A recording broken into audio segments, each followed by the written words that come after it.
అందరికీ నమస్కారం. ఈరోజు మన ఛానల్లో ఈ 2024వ సంవత్సరంలో శ్రీకృష్ణ జన్మాష్టమి ఎప్పుడు వచ్చింది, అది ఆగస్టు 26న లేక 27న ఎప్పుడు అని, అలాగే అష్టమి తిథి ఎప్పటి నుంచి ఎప్పటి వరకు ఉంది, రోహిణి నక్షత్రం ఎప్పటి నుంచి ఎప్పటి వరకు ఉంది, అలాగే పూజ ఏ సమయంలో చేసుకోవాలి అనే విషయాల గురించి ఈరోజు మనం ఈ వీడియో ద్వారా తెలుసుకుందాం. ఎక్కడా స్కిప్ చేయకుండా పూర్తి వీడియోని చూస్తారని ఆశిస్తున్నాను. ఇంతవరకు నా ఛానల్ని సబ్స్క్రైబ్ చేసుకుని వాళ్ళు ఉంటే సబ్స్క్రైబ్ బటన్ని ప్రెస్ చేసి పక్కనే ఉన్న బెల్ ఐకాన్ని ప్రెస్ చేసి ఆల్ అనే ఆప్షన్ ప్రెస్ చేశారంటే నేను పెట్టే ప్రతి వీడియో మీరు నోటిఫికేషన్ ద్వారా చూసేయచ్చు. ముందుగా వీడియోలోకి వెళ్ళిపోదాం. కృష్ణం వందే జగద్గురుం సృష్టికర్త అయిన ఆ శ్రీ మహావిష్ణువు బ్రహ్మాండాన్ని ఉద్ధరించడానికి శ్రీకృష్ణుడిగా 8వ అవతారంన జన్మించిన కృష్ణ జన్మాష్టమినే కృష్ణాష్టమి అని, గోకులాష్టమి అని, అష్టమి రోహిణి అని కూడా పిలుస్తాం. శ్రీకృష్ణుడు దేవకి వసుదేవులకు 8వ గర్భంగా శ్రావణ మాసం కృష్ణపక్షం అష్టమి తిథి రోజు కంసుడి చెరసాలలో జన్మించాడు. ఈ జన్మాష్టమిని స్మార్తులు తిథితో పండుగ జరుపుకుంటే వైష్ణవులు నక్షత్రాన్ని దృష్టిలో పెట్టుకొని పూజిస్తారు. ఈ పండుగనే ఉట్ల పండుగ అని, ఉట్ల తిరునాళ్ళ అని కూడా పిలుస్తారు. దుష్ట శిక్షణ శిష్ట రక్షణ అన్న గీతోపదేశంతో మానవాళికి దిశానిర్దేశం చేశారు ఆ కృష్ణ భగవానుడు.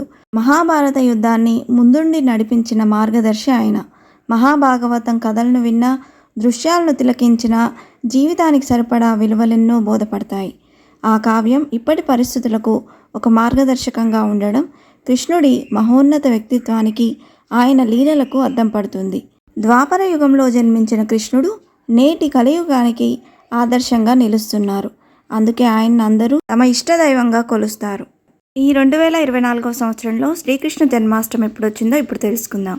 శ్రీ క్రోధినామ సంవత్సరం దక్షిణాయనం వర్ష ఋతువు శ్రావణ మాసం కృష్ణపక్షంలో అష్టమి తిథి ఆగస్టు 26 సోమవారం ఉదయం 3:39 ప్రారంభమై ఆగస్టు 27 మంగళవారం మధ్యాహ్నం 2:19 ముగుస్తుంది.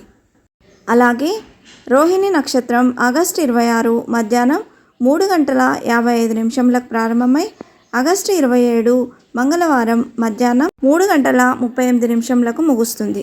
సూర్యోదయానికి ఏ తిథి అయితే ఉంటుందో ఆ రోజు ఆ తిథిగా పరిగణిస్తాం కాబట్టి అష్టమి తిథి అనేది ఆగస్టు 27 మంగళవారం ఉదయం కూడా ఉన్నది కాబట్టి ఈ 2024వ సంవత్సరంలో శ్రీకృష్ణ జన్మాష్టమి పండుగను ఆగస్టు 27 మంగళవారం రోజు జరుపుకోవాలని పండితులు సూచిస్తున్నారు.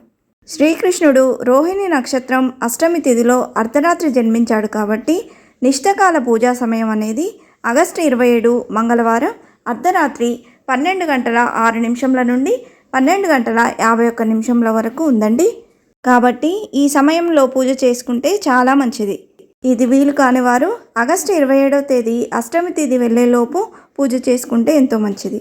మహాభారత యుద్ధంలో పాండవ పక్షపాతిగా నిలిచి శతసోదరులైన కౌరవులను వారి సైన్యాన్ని సంహరింపజేయడం ద్వారా లోక కళ్యాణానికి బాటలు వేసిన శ్రీకృష్ణుని దర్శిస్తే మన పాపాలు సైతం సంహరించబడతాయి.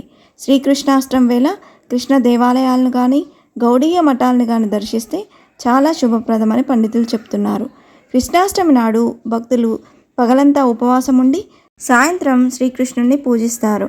శ్రావణ మాసంలో లభించే పళ్ళు, అటుకులు, బెల్లం కలిపిన వెన్న, పెరుగు, మీగడ స్వామికి నైవేద్యం పెడతారు. ఊయల కట్టి అందులో శ్రీకృష్ణుని విగ్రహాన్ని పడుకోబెట్టి ఊపుతూ రకరకాల పాటలు, కీర్తనలు పాడతారు. పురవీధుల్లో ఎత్తుగా ఉట్లు కట్టి పోటీ పడి వాటిని కొడతారు. భక్తి శ్రద్ధలతో శ్రీకృష్ణ జయంతిని వ్రతంగా ఆచరిస్తే గోదానం చేసిన ఫలితం, కురుక్షేత్రంలో సువర్ణదానం చేసిన ఫలం దక్కుతుందని బ్రహ్మాండ పురాణం చెప్పింది. ఇంతే ఫ్రెండ్స్, ఈ వీడియో మీకు నచ్చిందని ఆశిస్తున్నాను. ఇలాంటి ఇంట్రెస్టింగ్ వీడియోస్ కోసం please subscribe my channel and press the bell icon. అలాగే లైక్ చేయండి, షేర్ చేయండి. మీకు ఏమైనా సందేహం ఉంటే నా కామెంట్ బాక్స్లో పోస్ట్ చేయండి. Thanks for watching.